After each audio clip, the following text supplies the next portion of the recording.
Bro, that song always hits every time. So, this is it. We're here, It's man. the last chance. Last chance to get in. Week 14. Dude, this is the whole season is culminated to this. If you've been riding that fence all season long, just trying to say, oh, well, maybe I'll grab that waiver ad, or maybe I'll spend this much fab on that. If you didn't, and you ain't even close to making the playoffs, should have listened. Should have listened to your boys. I don't know what to tell you. We're out here trying to make fantasy royalty. Bro, it's crunch time, Slayton. Tell them what's up with you, brother. And hey, I'm just blessed to be out here with no week 14 buys. Feeling real good for all you Christian McCaffrey owners. RIP. I'll pour out for y'all. I know it's going to be a rough week watching him not get any points and your team just fight for its life. So, I don't know, man. I'm feeling pretty good. Only got 2 leagues that didn't make it out of the 11, so I'm feeling pretty confident this year. Best ball still ripping. Got some pretty good leagues in that one, so I guess we're going to see what happens here at the end of the season, man. Yeah, for sure, man. So we already got some early morning ins and outs. Yep. Have you been tracking that this morning? Yeah, man. I know that they announced Roma Dunze out. He's been out for a minute. Drake London's not going to come in this week either. I know a lot of people had a little bit of hope for Mike Evans to make an appearance this week. Mike Evans ain't going to make it in either. I did see that Chris Olave is questionable. I don't know if he's going to make it in, but, I mean, I wouldn't be out there against that. But to each his own. Yeah, I think Chris Olave, you're going to have to keep an eye on that one. Yeah. Who else did you hear today? So as far as our ends, big deal about Jaden Reed being back since week 2, going out with that fractured collarbone. I know he was really, really wanting to be a big deal. I know a lot of people were wanting him to be a big deal too. I love Jaden Reed, and that one crushed me early in the season because I have a lot of them in my dynasty leagues. And if that means I'm getting them back for the playoffs, we're having a time this year. Yeah. Definitely going to need Jaden Reed. But, man, like Christian Watson's really been stepping up for Green Bay since he's looked really good. With Amarion Hampton is going to be back this week. Yep. So there's that. I know a lot of people are happy about that. I did see that Maserati Marv, man. I seen that he's out this week too. So no Marvin Harrison. Yeah. That's not great for Harrison owners, but if you're one of the ones who are holding on to Michael Wilson, I mean that's good news for you right there. I mean, I wouldn't say it's great news. They're playing that Rams secondary, so we'll see. True. Stick with the Cardinals, bro. Like, did you see where they're talking about how Kyler Murray's not coming back? Mm-hmm. Bro, is Kyler Murray done in Arizona? I think so, man. To be brutally honest, I think it's his time. And I think what the deal is if they don't get rid of Kyler, that coach is gone too. I think that's kind of it's either him or me, and he's showing like, hey, I can do it with Jacoby Brissett. It's Kyler, So I think that's kind of what's being conveyed to the ownership right now, and I'm rather interested to see what happens with Kyler. I Yeah. hope he gets to start somewhere else, somebody that can actually utilize him correctly. But I don't know, man. Like I have the gut feeling that this is the last we've seen of him in a Arizona jersey. Yeah, I mean, there's a couple players that we're looking at that is probably they're done in their teams. I mean, Tyreek Hill most likely done in Miami. Kyler Murray most likely done in Arizona. I don't know what other teams you think are done in their teams this year. What other players you think are done in those teams this year? Man, shoot, that one's a hard one for me because like there's not a whole lot glaring. I know Fields is probably gone. If I'm being honest, there, like he's probably done.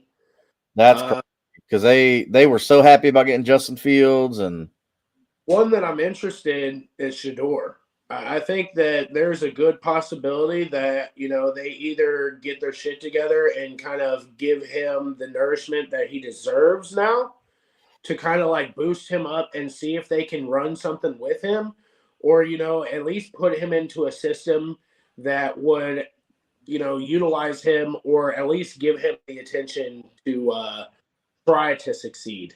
Because right now it doesn't feel like the Cleveland organization, outside of the actual players within the building, that is giving him support. yeah. Well, you got to think though too. Deshaun Watson has that big contract that they gave him, very idiotically gave him, but he's going to get first crack at it. I mean, we know that's how it works, man. It's a business. He's making the money. He's going to get the first crack at it. Which sucks if you're a Shador Sanders truther, but man, it's just one of those where we might have to wait for 27 if you're really buying all in on Shador Sanders. I have a gut feeling with Shador that he might end up in LA. Ooh, okay. How many more years do you think Stafford's got? Honestly, if he makes it to the Super Bowl this year and wins it, I think he's done. To be honest with you, He should go out on top. I mean, they're kind of the favorites right now from everything that I've seen. Like in it there. But there was a lot of talk during draft day that the Rams were heavily interested in Shador. And there was a lot of stuff going on in the back scenes. And like a lot of my Rams buddies were murmuring this too. Like it was a lot of like, oh, hey, dude, there's a good chance that Shador might go in and be the backup there. Yeah. Learn under Matt Stafford. And I don't know if it was a call from Stan that came down and told him, hey, let's not do this. Let's pull the plug on that. Or if it was a call from McVay or whoever. But they ultimately did not go that route. But just seeing how things are transpiring, there's a glaring hole in the second QB spot in LA right now.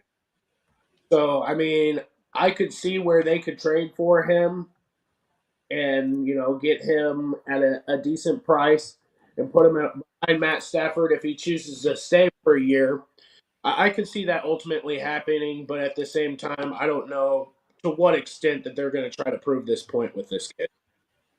Yeah, they're gonna have to figure this out because, I mean, we used to see where quarterbacks would sit and quarterbacks would wait a year or two and then come out and be good.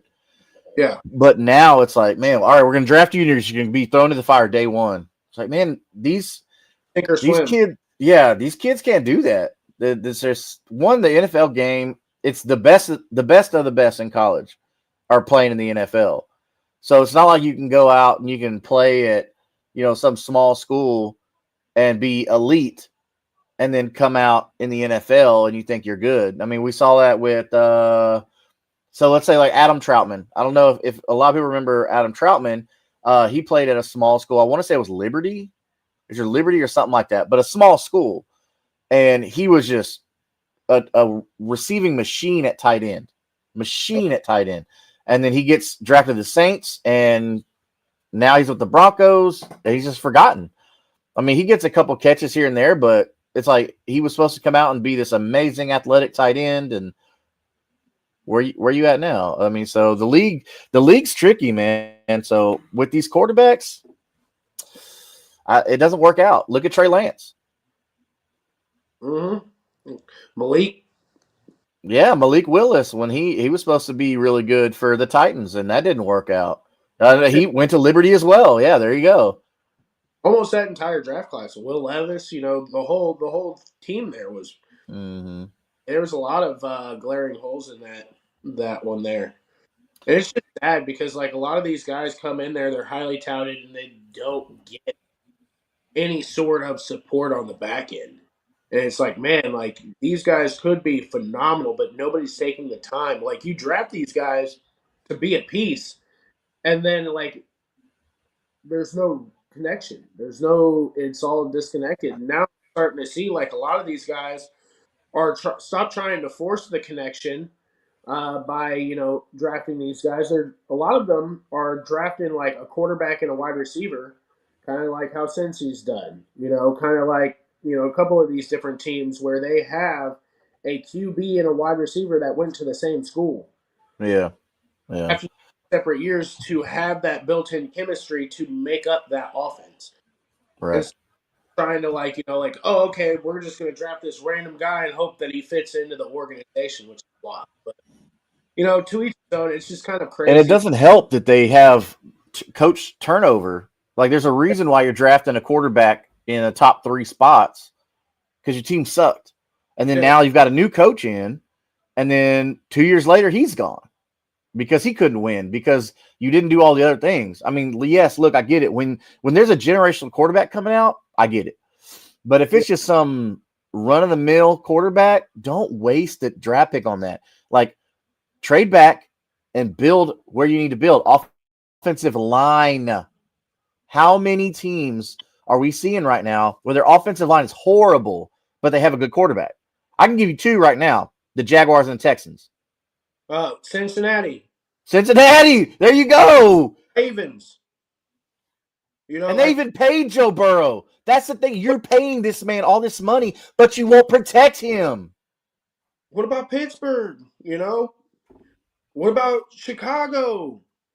I mean, like I can keep going on. Like half of the teams in the league, their offense is a dog shit, man. And it's just Yeah, because sad because this draft class isn't great for offensive line. they're just getting killed back there. And I'm like, man, Yeah. come on now. This is a good draft class for defense, but Yeah. not for offensive line at all. No. So if you need to protect a quarterback, you're going to have to really, really figure it out. Like, you're going to earn your money, Mr. GM. You're about to earn that paycheck because you got to figure out, especially how to keep an elite guy like Joe Burrow. Because for my money, I don't think there's a better quarterback throwing the football than Joe Burrow. Mm-hmm. I don't, man. I'm sorry. But you've got the NFL. You have to keep these guys upright. Mick Lipper, we miss you, brother. Hope you're doing good out there, man. So 175 premium. He's talking about tight ends. Who do I sit? Sit Goddard, Kincaid, Dalton Schultz, or Harvey? Okay. So 3 tight ends and 1 running back. Sitting Hey, RJ Harvey's gonna be tough, dude. hey, Dude, Kincaid. So is this who do I sit? Just one? I guess sit just one out of all of them. Is that right, Mick? Because if you're just sitting one, then yeah, sit Kincaid because he has looked like abysmal with the Bills. Like, he's another guy that we talked about. They still, go to these schools and they look so good. Which Kincaid went to a good school. He was at Utah, so it's like he's used to good competition, like at a higher level in college. Has all the attributes. Super athletic, can catch. Like, he was the tight end in his draft class. He was the guy. And goes to Buffalo, where it's the Josh Allen show and nobody else. Like, if Josh Allen wants to take a play off, he hands it off to James Cook. That's it. So, like, I've already said, like, I understand why Keon Coleman's pissed off in Buffalo because he's not getting the ball anyway. it's craziness. It's craziness to me on that side. Like, yeah, that I still don't understand how that offense operates there. But yeah, no, Kincaid would be the one there that I'd be sitting. He's looked abysmal and he's still dealing with injury, I believe. All right. Yeah, I mean, I'm with that. Sit Kincaid. I like. I'm not sitting Harvey at all, anyways, because like I know it's 175 premium, but give me a starting running back on a good offense any day over any borderline player. And when I say borderline, I mean like so think about with Dallas Goedert in Philadelphia, they've got 3 other options ahead of him in Saquon Barkley, Devonta Smith, and AJ Brown. And then not to mention, like Jalen Hurts will rob a touchdown from you anyway if he's 3-4 yards out. So that's why like I'm a little hesitant on Goddard, even though we have seen this year, we have seen Goddard do really, really well. Really when we didn't expect it. And Goddard put up good numbers. This is going to have to be But a good for them, though. So they're going to have to utilize their pass catchers this game for Philly. If they're AJ Brown's been stepping it up the past couple games. He's been getting a crap ton of targets. That was one of the notes I made. Like, dude, ever since AJ Brown like opened his mouth and said, "Hey, I'm not getting enough targets. I'm not happy," we've seen the offense kind of funnel to him. He's had 30 something targets the past couple of weeks. Like it's been impressive, very, very impressive. But I don't think that's going to change. I think AJ Brown's still going to get his targets. And with Dalton Schultz, I mean, dude, we just talked about the Texans offensive line. Stroud's got to get the ball out quick. But so looking at our other ins and outs today. So a couple other outs. We're looking at Alvin Kamara with ankles and knees and all the joints. Oh my! But that doesn't surprise me, man. Alvin's been such a stud for his whole career. I mean, it makes sense that he's a little banged up right now, but heck, man, like for Dynasty, this could be good for Devin Neal. I think Devin Neal could be serviceable. See what he's got at least. Yeah. But yeah. So, but dude, Alvin Kamara's been weird this year. Anyway, he's only been over double digits 5 times this season in fantasy points. Isn't that crazy? Well, it's because the fucking team sucks, man. You got Spencer Rattler, fucking Desperation U, and then you got, Tyler Shaw, who's 50 years old and a freshman. Oh, man. Like, and then you expect these high quality players to play with these dudes? Like, come on, man. Like, that's crazy. Chris Olave, I guaranteed, like, he's probably not going to play. If I was him, I'd be like, hell no, I'm not going out there. Yeah, like, just go get hurt for nothing. Yeah, like they're going to have another quarterback next season for sure, like 100%. Mick asked another question. Start one: DeAndre Swift, Pierce. Is that Alec Pierce? I'm assuming. Yeah, Alec Pierce. I'm hoping it's not Damian Pierce because that's a no. But Alec Pierce, or Terry McLaurin. So I mean, let's look at that. So Terry McLaurin is a spicy one because Jaden Daniels. Okay. Yeah, looked good with Jaden Daniels. So I don't know if they're still in the running for a playoff spot. No, they're not even close. They're not gonna make it at all, no matter what they do. Yeah. So like, I mean, I would probably lean Swift. I don't love it. But it would be Swift or McLaurin for me, and it'd be a coin flip. Yeah, this is a really tough one because Swift has a good matchup against the Packers. So we know how those games usually go, and especially with Odunze. So they're going to have to look another direction to get production, and we know Swift can do it through the air with his hands. He's done it in the past, all the way back his time in Detroit. And then looking at Alec Pierce, I mean, this is kind of a must win for the Colts. Alec Pierce is always good for one or two like kind of deep shots, and he usually comes down with it if it's catchable. But I'm not willing to take the boomer bust on Alec Pierce this week against the Jaguars defense, who's been decent. I like start one. I've got to go with McLaurin. Now, hear me out. The Swift with DeAndre Swift, there has been some timeshare stuff with him and Monangai. Okay. It's almost a 50-50. I don't like that. Now, for real NFL, yes, I love it if I'm the coach. But if I'm a fantasy manager, no, no, no. I don't want anything to do with a 50-50 split at all, bro. So I'm gonna go McLaurin on this one. Jaden Daniels back. I think they're gonna make a statement. He really doesn't need to play, which is I'm curious why you're putting him back in there. But then on the flip side, the competitor in me, I get it. You want to be in the game. You want to keep those reps. You don't want to get rusty or anything like that. But look at these last four. These are just the last four for DeAndre Swift. His snap percentage. Okay, Week 10 against the Giants. That's where we're gonna start. 62%. Mm-hmm. Okay. Week 11 at Minnesota, 57%. Week 12 at home against Pittsburgh, 45%. Mm-hmm. And then last week at Philadelphia, 53%. That's bad to me. Like, yes, I like DeAndre Swift. I like the RB1. But, bro, this is 50%. This is an RBBC right here. I don't like that. And his numbers have been good. Like, good-ish. He did good against the Giants. He got you about 15 points. And last week, he got you 20 points. But those 2 weeks in the middle, he got you 9 points and then 1.9 points.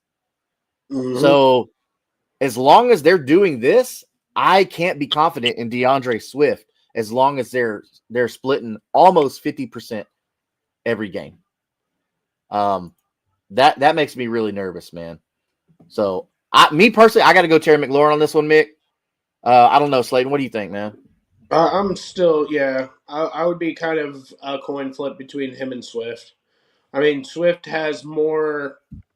They're fighting for more with Chicago. So, like, I feel like there's going to be a chance of a higher scoring game there. So with me, like, I'm putting my kind of faith in more points scored. Somebody's got to be getting those touchdowns. Somebody's got to be getting those yards. So, Yes, Kyle Monaghan. I mean, maybe. Because he's had, since the Giants, 38%, 37%, 54%, and 45%. So the last 2 weeks really have been a split 50-50 between them two. But Monaghan's actually had better numbers than DeAndre Swift. So since the Giants, he got you 8.8. At Minnesota, he got you 10.7. Home against Pittsburgh, he got you 10.8. And then last week against Philly, he got you 19. So both running backs ate last week. To be fair, both running backs did eat against Philly. But that might have been more because Philly's secondary is really damn good. And they ate on the short end. So they said, hey, we're going to run the ball. Because he got 22 carries for 130 yards and a touchdown. Monaghan did. Yeah. 22 carries is what you see some teams have with one running back. But my thing is like, where is DeAndre Swift operating? Now, they do use him in the slot sometimes. They use him a lot of swing routes, Texas routes, things like that. Exactly. I will give you that. But my process is it's going to be a lot of short dump off. He doesn't have to get all of his bread on the touches. You know what I'm saying? He can get some of his bread off of, gadget plays, catching off the line there, doing screen plays, doing that type of stuff. He can still get his there. He's not getting that many receptions, though. That's the problem. Or targets, for that matter. So, last week, he only had 2 targets and caught one of them for 13 yards and no touchdowns. And then points there. You know what I'm saying? Yes. Like that. But my thing is like, if you're looking for a floor to make the playoffs, the other two are very boom bust for me. You know what I'm saying? That's fair. Us, in the grand scheme of things, but he's shown that he has a floor that can be depended on. Yeah. I mean, so here's with Terry McLaurin, all right, which we've seen Terry McLaurin produce with random quarterbacks in the past. We've seen that. So with Jaden Daniels, okay, here's his first 3 weeks with Jaden Daniels, okay? Now, we know what last year was. Last year was phenomenal. Him and Jaden Daniels, they are on the same page. We saw this last year when their big run through the NFC, Jaden Daniels Rookie of the Year, Offensive Rookie of the Year campaign. So he's getting his targets with Jaden Daniels. Okay, so he got 4, 9, and 4, and then Jaden Daniels goes down, which who knows what all them weeks could be. But then Terry McLaurin got hurt as well. Okay, and then he comes back at Kansas City, gets 4 targets for touchdown and some yards, and then last week Denver with Marcus Mariota, who is not a Jaden Daniels caliber right now. Okay, being fair to Marcus Mariota's younger years where he was decent. But 14 targets last week. 14. But he only caught 7 of those. So that's the thing. But he got a touchdown and 96 yards. So Terry put up a pretty good number for you last week. I believe he's going to do better at Minnesota. They're in a dome, safe environment. No weather's not a concern. Plus, you've got a healthy McCarthy. You've got a healthy Jefferson and a healthy Addison. Healthy Aaron Jones. So this has all the makings to be a shootout. Neither one of these teams are making the playoffs, but I mean, I think this is going to be a good game, man. I think we're going to see some touchdowns in this one. I hope so. I hope it's not a slop fest. Because I can tell you, J.J. McCarthy's just about as bad with interception as Geno. You know what I'm saying? Yeah. Everybody wanted McCarthy to be so good, and he hasn't really panned out. Yeah, 9.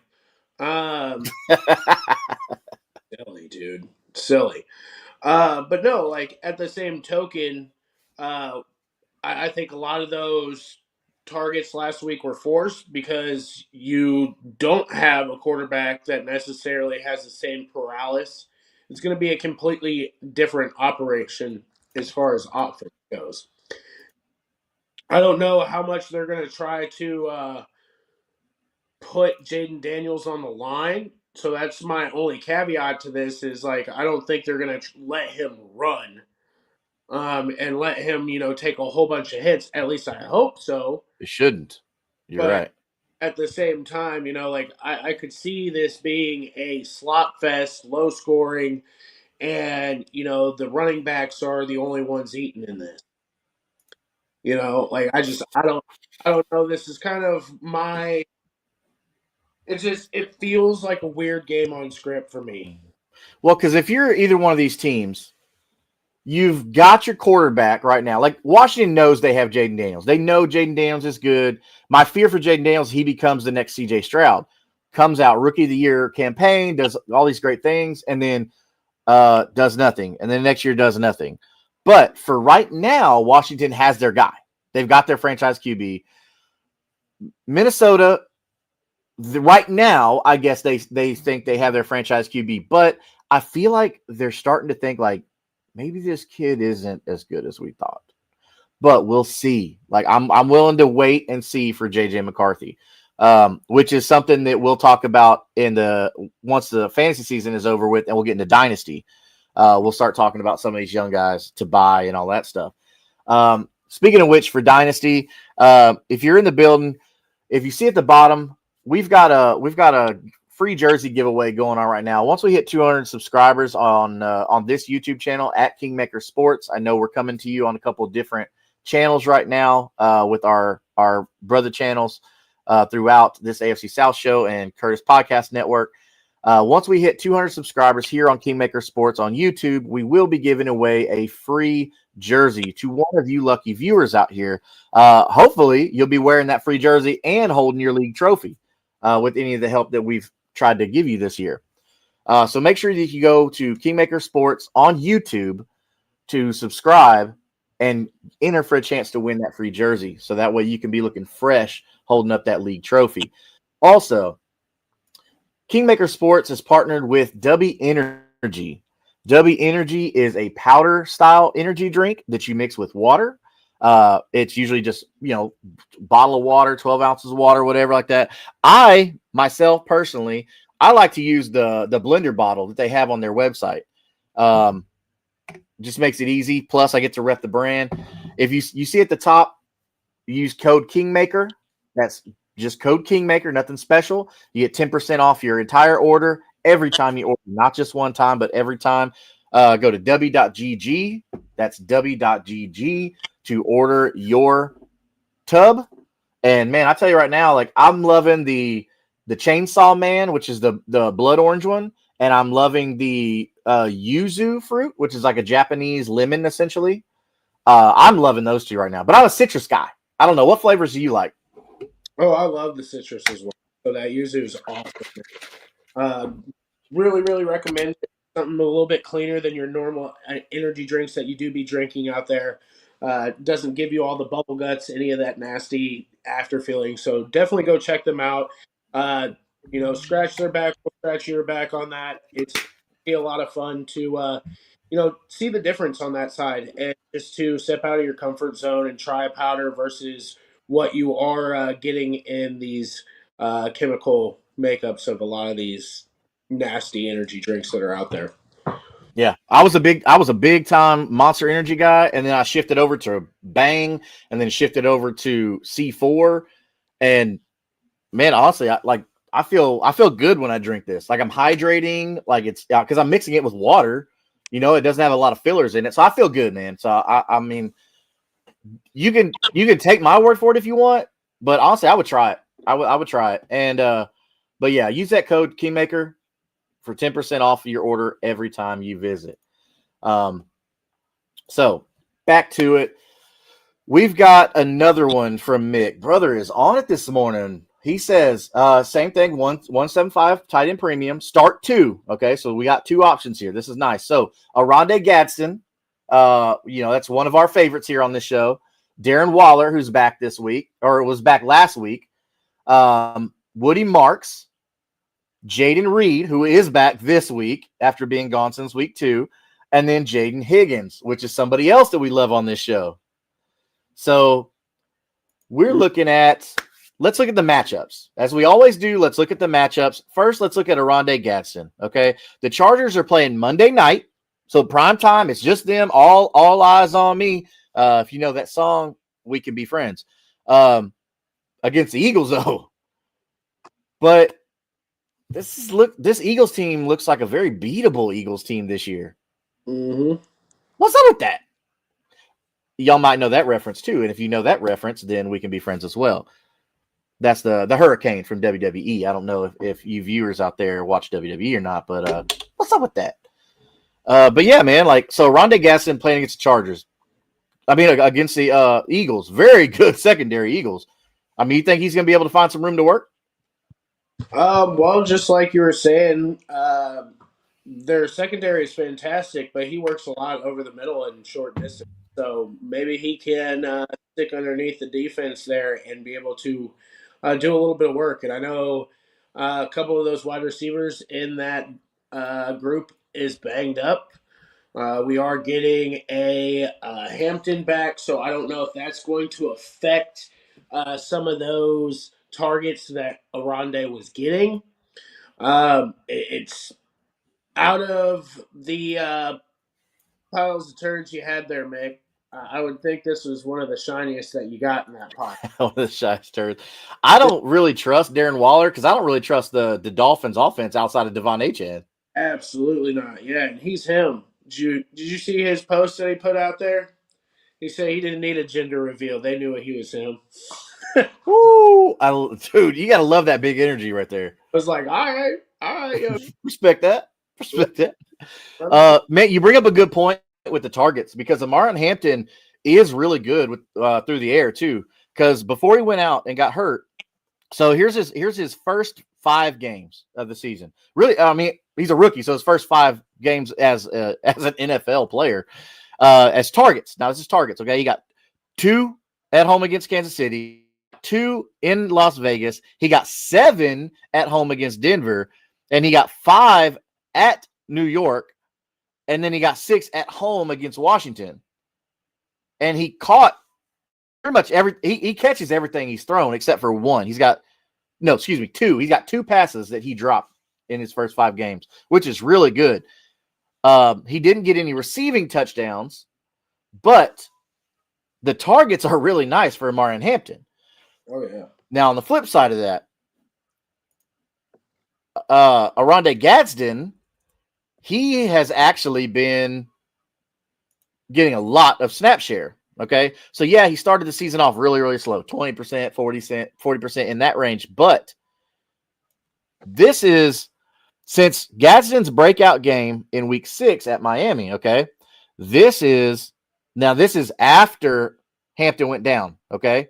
So to further implement what you said, because Hampton did not play week 6 and on until now. Mm-hmm. Aronde Gadsden stepped in. 75% snap share, 79, 77, 80, 52, 88, and then bye week, and then last week had 70% snap share. So he's on the field.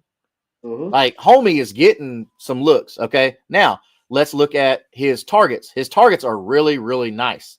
Since Hampton went down, okay, his targets are as follows: 8, 9, 5, 5, 6, 5, and then last week he had 2. But dude, he's doing good, but he's only caught 2 touchdowns. So that's kind of concerning. You have a valid argument, the Hampton Gadsden. So I think this is going to be a telltale game right here. Are you willing to take that risk on Gadsden, or do you think that's going to be money right back to Amarion Hampton? And that's something that we got to see on tape here is that Omarion Hampton is ready to come back at a full capacity. He had a fractured ankle, so that's like, coming back at like a full 100%. Like, this feels a little bit rushed, if I'm being honest with you. But at the same time, I don't know, man. You think the Chargers at 8-4 are rushing him back because they know, like, hey, we've got to beat the Eagles. We got to, like, they're in crunch time mode. Yeah. And I'm sure that he's young and he's a competitor, so he wants to be back as well. But he's a rookie. You know what I'm saying? Like I don't know what the rate of re-injury is on that, but I'm sure it's not lovely. You know what I'm saying? Like, yeah, I mean, because the Chargers, like, why would they bring him back if they're not competing? First off, I mean, we know they are. Yeah, but I don't know, dude. Like, the Broncos, clearly have the top spot in the AFC West. They have the top spot, hands down. The Chargers are sitting at number 2 with 8-4, but then the Chiefs, though. Okay, this is the time where the Chiefs normally get hot right now. Yep. We know they already have the refs. So that's something they have going for them. But like, the Chargers probably say, hey, we need Hampton. We need him back because we have to keep the Chiefs away from us. We have to get every win matters to us. I don't know. Yeah, they've been abysmal. I mean, Kamani Vidal's had a couple good games, but it's not been good out there. Like, and I think that's a lot of the reason why Aronde Gadsden's been getting a lot of these targets is because there is not a competent run game there. That's true. So, a lot of dump offs. He's going to be getting pressured. That offensive line's not fantastic by any means. They're in shambles right now. Their 2 best tackles are out. It just does not feel right for me to put a rookie running back out there knowing that your offensive line is just shredded right now. He's coming off of a fucking shattered ankle, brother. Like, what are we doing? What are we doing? Do we think that he's still going to be able to cut as hard? Like, mentally, think mentally too. Rookie 1, okay? Veterans don't come back mentally the same after they come back from an injury like that, especially where it requires you're using your body to shift direction. This is a big, strong boy right here, okay? Like, Amarion Hampton ain't some little guy like Darren Sproles. Like, he's shifting some weight out there. Yeah. Do we really think that this ankle of his is going to hold up to when he drops that, 220, 230 pounds, whatever he is, just digs that cleat in the dirt?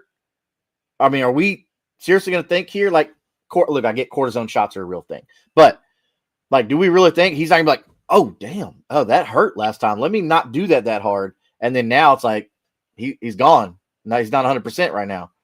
Yeah. Like, physically, you can be 100%, but mentally,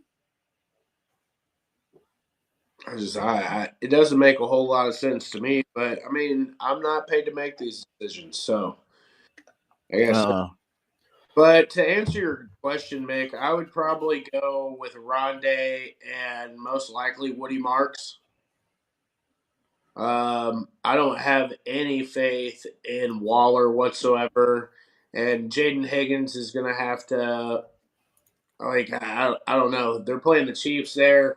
It could be a pretty high flying game, but then again, like, I don't know what is going to come out of that game, to be honest with you. I think it's going to be a massive HN game against the Jets. Yeah. Because like the Jets are bad. Honestly, I didn't think the Dolphins will win 5 games, but I'm with you. Like, I don't think Waller is worth the start. I mean, could he come out and get like 10 targets? 100%. Like, he could. Yeah, I mean, there's always the outcome of something crazy happening, but at the Yeah. same time, like, I don't love it. I don't love The it. appeal to me about Darren Waller is one, like, obviously with no Tyreek Hill, right? I don't I don't have much faith in Tua's arm until he shows me like, hey, he can get back to form. I don't have much faith in Tua's arm to be able to reach a speedster like Jalen Waddle. Because something's going on with Tua right now, man. I don't know what it is. Like, I think that he's just not invested in the game anymore. I think he's just playing because of his contract. I don't think Tua even gives a crap about football anymore. But I think that's a lot of his problem. But that's just speculation. I could be completely wrong, but that's just kind of the vibe that I'm getting from him. But yeah, so as far as Darren Waller, not really gonna put my trust in him, but the dude could come out and get 10 targets just out of desperation. We see weak arm quarterbacks, they love the tight end. Now, watch Um, go out there and do it in sheer spite of us. yeah, exactly. So Darren, please look, man, like you can ask Mick when he gets on the show. Like, I went and picked up Darren Waller on waivers as soon as I heard that he made the Ravens team. And bro, he was awesome. He came out, blew up, and I sold that dude for an early second, I believe. Early second, maybe late first, I can't remember, but I was happy about that. That was probably one of the greatest free agent acquisitions I've ever made. Was Mr. Darren Waller. So 2 Texans on this list. That's a tricky one. So you got Jaden Higgins, Woody Marks. So Jaden Higgins is probably going to see targets just because Nico Collins is going to be covered up. I mean, they're for all rights. The Chiefs should be looking to lock down Nico Collins. They should, which is going to leave Jaden Higgins open. But I do believe that Chiefs defense is good enough to be able to figure that out. I believe in Andy Reid. Like, Andy Reid puts people around. Was it Spagnuolo is the DC over there now? Mm-hmm. So Woody Marks, I really like me some Woody Marks, man. I ain't gonna lie, but this can be a tough one. I don't know. And then Jaden Reed, the only problem with the Packers, so many damn mouths to feed. Mm-hmm. Oh, And I need to see him play a game before I can even make any sort of an assessment on him. Like, any guy that's coming back from an injury, I gotta see him play before I put him in my lineup. Like, it's a weird thing for me. Like, I'm not going to put myself in that situation because 9 times out of 10 they come out, they have a quiet game. It's only very seldom that somebody comes in and just goes crazy right off their injury. yeah. Which is why I want to lead Gadsden so bad. And I want to go Gadsden and I want to go Jaden Higgins. And the only reason I'm saying Jaden Higgins is because Nico's going to be their priority. That's the only reason I'm going with Jaden Higgins. But on the flip side of that, they don't have a reason to respect the run game, the Texans' run game. Yeah. So they may not even give any respect down on the line. They may just play an extra corner the whole time, knowing that Stroud's got decent receiving options out there. So this is a tough one for me. But I do want to go Gasson. I believe in what you're talking about with Jaden Reed. And Woody Marks is really good out of the backfield. He could come out and get like 6 targets. Mm-hmm. But as far as rushing touchdowns, I mean, have to be like within like 5-10 yards. I mean, they're going to have to be in the red zone for that, just because of Chris Jones and just how good that Chiefs defense can be. Loftus, all of this. Yeah, yeah, exactly. So I'm going to go Gadsden. I'm going to go Gadsden. I'm going to go Jaden Higgins. And you said you went with who? Gaston and Woody. Gadsden and Woody. So hopefully, Mick, that helps you out, bro. I know you and I want to see Gadsden succeed. We're big fans of him. But looking at so are you nervous about Jaden Daniels coming back from that dislocated elbow? Because that thing looked nasty. Like, did you watch that game when it happened? Oh yeah. I thought he broke it. I think we had another one of those situations last night in the UFC. Oh, so I didn't watch that one or the boxing match last night. I actually had a paper I was working on for one of my classes for art history. So I had to go to a museum, look at a couple exhibits, and then write a whole paper and stuff like that. So, yeah, I got two of those museum papers I got to do because I'm doing 2 art classes at the same time, and I'm not even getting an art degree. That's the thing. These are core classes. The core classes. What are you going? Yeah, tell me why I got to learn art history as a core class. Core class should be like, for? Huh? What are you going to school for? Kinesiology has nothing to do with art or history. That's silly. So I think it just justifies them getting that tuition money. But hey, that's all right though. Hey, my time in the Army's paying for that. GI Bill's covering for that. But still, like, I feel like you're robbing the student here. Like, why are you doing that? It has nothing to do with their degree or a core class. But I digress. Bro, how crazy was Jahmyr Gibbs on Thursday? He went crazy. Can we just name him King of the Week already, or what? I mean, yeah. I mean, we should. We're not even starting our Sunday games. That's the crazy thing. It's Thursday Night Football. He's already King of the Week. Yeah, that was a good game, dude. That was a solid game. I enjoyed that game quite a bit, man. It was pretty good on all cylinders. I'm pretty sure most of all of your playmakers got you some sort of points. Yes, on Thursday. So definitely a great matchup and a phenomenal one for Week 14 for all you guys that are trying to fight for your right to party. I love it. I love how you put that, dude. It's crazy that Gibbs is doing so well. And we talked about snap percentage and snap share. He's sharing with another good running back, David Montgomery.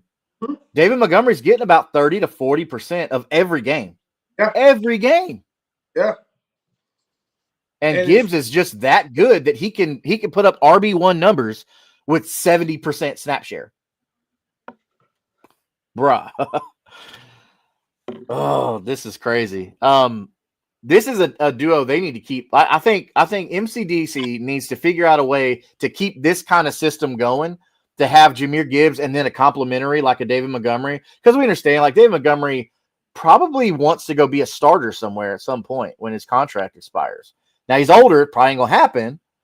It would behoove him, which, kids, that means in your best interest.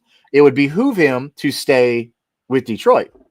I don't know. Him and Gibbs have like a really, really close relationship too, like off the field. Like they're homies. And like what's their nicknames for each other? It's like Sonic and something, right? Sonic and Hedgehog, yeah. No, Sonic is the Hedgehog. It's like Sonic and Knuckles. Tails. Knuckles, wasn't it? Or Tails? That's funny. There's this account that I follow on TikTok. It's called Cook the Books. And the dude made a little spoof thing or whatever, like about all the different running backs or whatever like that. Obviously, your boy Scatterboo was in it. And he was like, oh, he's like, I should find the clip and send it to you. But he's like running out this way. And there's a linebacker over here. Linebacker's like, oh, he's got the touchdown. And then the guy like panned over Scatterboo, and Scatterboo was like, and he's like, no. He like runs away from him. Like, Scatterboo wants to go run into you and put his head down and kill you. And then another one with Jahmyr Gibbs, he's like, It's like, oh, there's Jahmyr Gibbs, like trying to find a hole, and the next thing is like, yo, he's gone. Yeah, yeah. Mellow Mike says Chiefs are going down tonight. Looking at your image there, Mellow Mike. Go Texans. So so Mike, if you just hopped in, man, you saw we were talking about Jaden Higgins and Woody Marks and how they can match up to that Chiefs defense. I'm hoping both those guys can do good. I really want to see Woody Marks do well. Do I think he's your future at running back? No, but I think he could be like a good passing down running back. Jaden Higgins should eat today. If Nico Collins absorbs a lot of those looks. He says Lions ended the Cowboys season. Texans ended Chiefs season. AFC is wide open this year. Yeah. I mean, the Patriots and Broncos are pretty much dominating right now. Did you think Drake May was going to come out this year and do this good? No, absolutely not. And especially with Josh McDaniels as his OC, because that dude's a fraud. He's terrible. I think the only reason why they're winning is because Mike Vrabel, but that's to each his own. But yeah, he's playing out of his mind this year, and he should definitely get some nod in MVP. I think he should be in the running there pretty heavily. But yeah, no, dude. I think that it's definitely an eye opener for everybody because I don't think there was too many people that were huge on Drake May coming out. He was kind of the one that was overshadowed in that class. Yeah, him and I wasn't really big on Bo Nix. I'm still kind of not. I feel like it's more Sean Payton, but both these teams, like you mentioned Mike Vrabel, both these teams, the Patriots and Broncos, they have really good coaches. Like Mike Vrabel being let go in Tennessee, and I've said this to the Tennessee guys over on Titans Table for Two, that was the dumbest thing they could have done. Because you let him go, and then now look at you. You don't have a head coach. No, they're trying Brian Callahan run, trying to see if he could fix that offense. I'm like, brother. What did Mike Vrabel do wrong? Show me one thing Mike Vrabel did wrong. It doesn't make sense. And I said the same thing about Robert Saleh with the Jets. What did he do wrong? He coached the players you gave him, but you can't make a turd into a diamond. It doesn't work that way. You have to at least give him a piece of coal to put pressure on to make a diamond. You got to give the man a piece of coal. I don't get it, man. I don't get how some of these people could just like quickly just say, "Oh, we're not done, or we're done with you. You're not winning games." Like that's because you're giving me crap to work with. But anyways, Mello says Woody is comparable to Kyron Williams. Agree. He gets consistent yards on the ground, picks up the blitz, and is a better option as a relief valve receiver. And bro, that's today's running back that I like. I mean, not all of them are going to be your Jahmyr Gibbs. Not all of them are going to be your Bijan Robinsons, your Jonathan Taylors. Like, they're not all going to be the CMC, okay, which CMC is big enough. He can run, but he can run through people if he wants to. But your Woody Marks, like, yes, like he has all the intangibles you want in an RB1 in a good system, a modern NFL system. Now, obviously, we ain't lining up no fullback back there no more, like our true fullback. That's not like everybody doesn't do that anymore. But no, for the system that you want to run in today's NFL, he's it. He's. I'm not gonna say he's. I'm not doing that.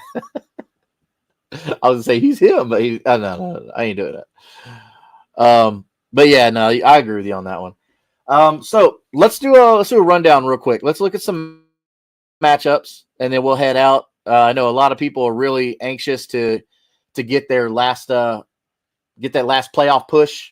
To get this win, to get into the playoffs, or if you're already in the playoffs, you've already got locked in, then you're just sitting back drinking beer, watching football today. You ain't got nothing to worry about. So let's start with Colts Jaguars. They're in Jacksonville. This is for the first place in AFC South, which could ultimately mean the playoffs. Both these teams should make the playoffs if they continue to win. But yeah. what do you think is going to happen in Jacksonville? You think anybody's going to stand out today? Jonathan Taylor. Jonathan Taylor's going to stand out there. But I don't know how to feel about this game. I really don't. They have a higher, one of the higher point totals for the over under. I think it like just under 45 or like 44.5 or something of that nature. And like Daniel Jones is dealing with injury. So that's worrisome to me. He hasn't looked right in the last couple weeks, so that kind of bothers me.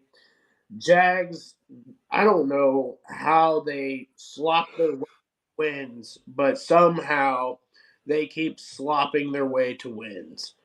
And it's aggravating because that team is not good.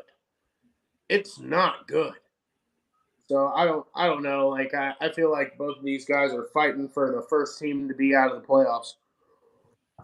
Man, you may be right on that. They definitely got to figure out what's going on with Daniel Jones. His mobility, you're right, is lacking right now. And he's not one of those, throw it 30 times a game quarterbacks either. He's not that guy. But they're gonna have to depend on Jonathan Taylor today. So like he's the only one that I have faith out of any of these offenses. That and Tyler Warren. I would Yeah. take shots at Tyler Warren because he does get some smaller dump off. I wouldn't be surprised if he got a touchdown today.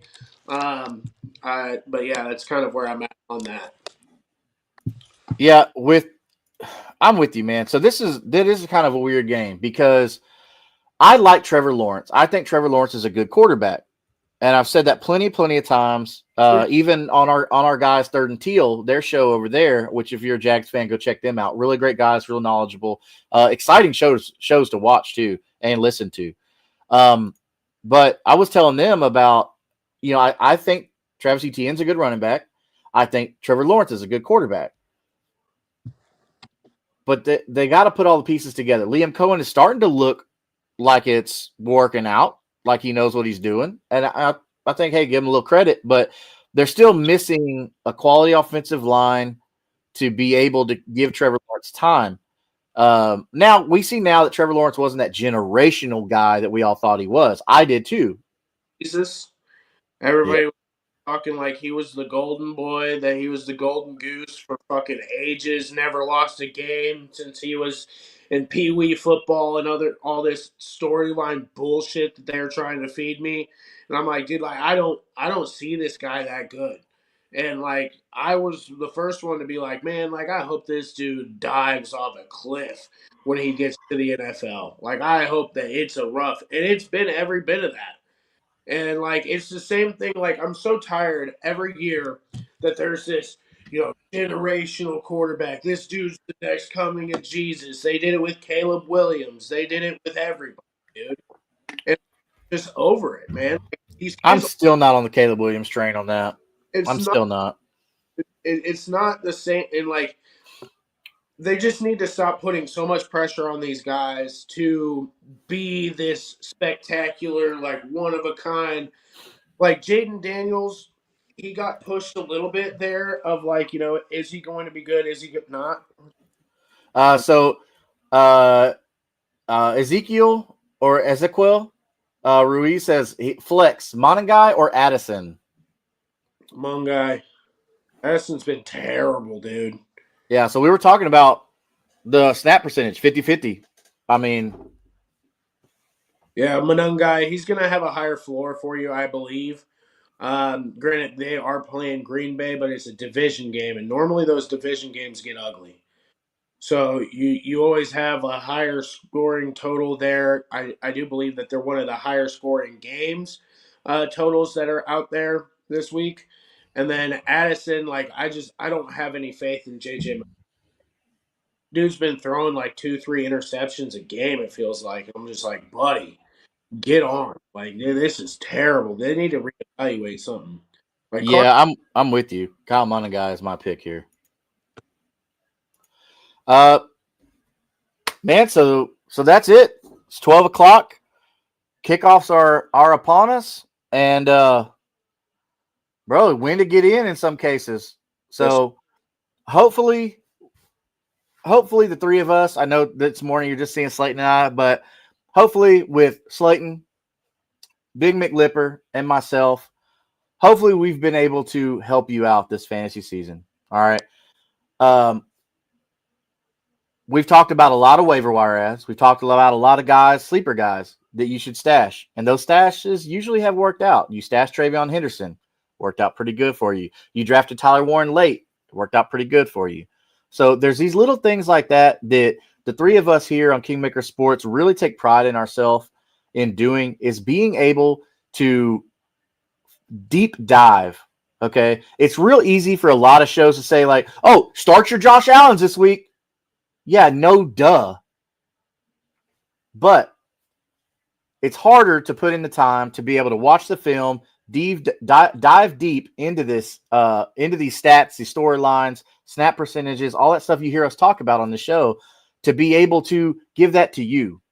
Which is funny because we love doing this so much. It has actually hurt us in our leagues because the people that we're in leagues with watch the show and listen to the show and like, oh, he likes it. I'm gonna go sneak him up off waivers real quick, or I'm gonna go trade for that player real quick before he goes. So, but look, we don't do it for that, man. We do it to make all of you out there winners and champions. Okay, so hopefully this season has worked out for you. We appreciate you coming in and tuning in and subscribing. We look forward to the playoffs, which start next week, week 15, week 16. Those are going to be real critical, okay? Those matchups we're going to be looking at a lot on Tuesday, okay? Tuesday at 9:30 p.m. Central Standard Time. We will be breaking down the most important parts of the playoff, the fantasy playoffs, okay? So, without any further ado, Slayton and I, we would like to thank you for joining us this Sunday morning. I've got a golf game to go get to, so I will see everybody here Tuesday night, 9:30 p.m. Central Standard Time. Slayton, you got anything for the people out there? Oh, man. Hey, let's go J.J. McCarthy plus over on interceptions. And, hell, throw another Geno plus interception on that. Geno's money, baby. You've been making so much money off Geno interceptions. He did get me he did get me back last week. He didn't throw an interception. So, I mean, I'll cut my losses. But, hey, you know, it's been a surefire bet for you can't win them all. So hasn't he thrown an interception every game this year except for 2, something like that?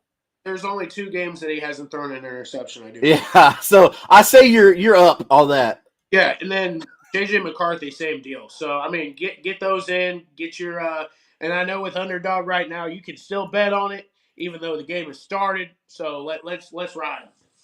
All right. Well, from everybody here at Kingmaker Sports, we appreciate you tuning in, and we will see you Tuesday night at 9:30 p.m. Central Standard Time. Let's go, Peace, boys.